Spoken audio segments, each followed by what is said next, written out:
Siguro yung iba sa inyo ngayon napapaisip kung kamusta na ba yung pinaplano nating travel guide booklet na para dito sa tourism promotions ng Halahala. Ito yung travel guide booklet na ginagawa natin na bahagi ng Phase 1 ng Yellow Hut Project.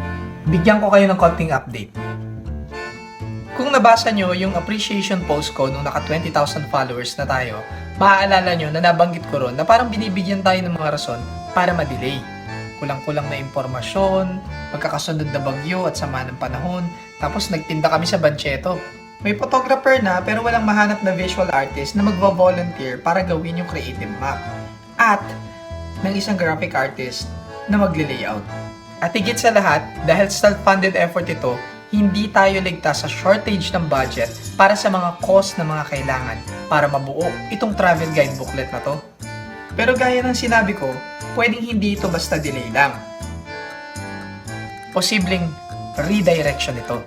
Nililiko tayo pansamantala sa mga bagay na kailangang unahin at i-prioritize na maaaring prerequisite para mabuo at matupad ang Phase 1. Kaya may naisip ako. Naisip kong bumuo ng magkahiwalay na grupo na siyang magiging susi para maisakatuparan ang lahat.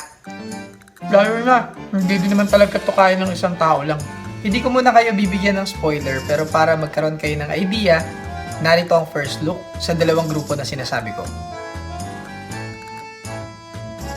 Sa dalawang ito, isa dyan ang makatutulong sa Phase 1, habang yung isa naman ay para sa Phase 2. Hindi ko alam exactly kung paano ito mag-workout, pero gaya ng madalas kong sabihin,